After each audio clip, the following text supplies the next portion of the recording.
اور جب موسیٰ جوانی کو پہنچے اور بھرپور جوان ہو گئے تو ہم نے ان کو حکمت اور علم عنایت کیا، اور ہم نیکوکاروں کو ایسا ہی بدلہ دیا کرتے ہیں۔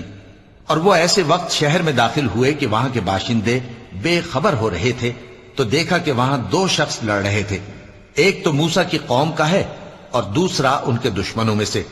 تو جو شخص ان کی قوم میں سے تھا اس نے دوسرے شخص کے مقابلے میں جو موسیٰ کے دشمنوں میں سے تھا مدد طلب کی، تو موسیٰ نے اس کو مکہ مارا اور اس کا کام تمام کر دیا۔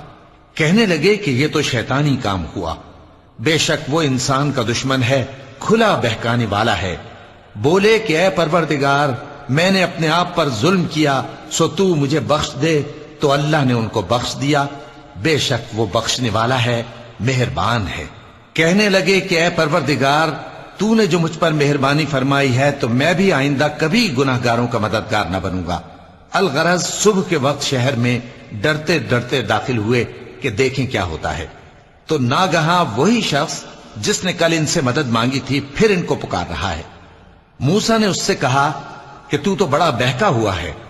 پھر جب موسیٰ نے ارادہ کیا کہ اس شخص کو جو ان دونوں کا دشمن تھا پکڑ لیں، تو وہ بول اٹھا کہ جس طرح تم نے کل ایک شخص کو مار ڈالا تھا اسی طرح چاہتے ہو کہ تم مجھے بھی مار ڈالو۔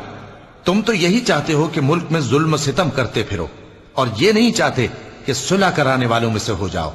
اور ایک شخص شہر کی پرلی طرف سے دوڑتا ہوا آیا، بولا کہ اے موسیٰ، اہل دربار تمہارے بارے میں مشورے کرتے ہیں کہ تم کو مار ڈالیں، سو تم یہاں سے نکل جاؤ، میں تمہارا خیر خواہ ہوں۔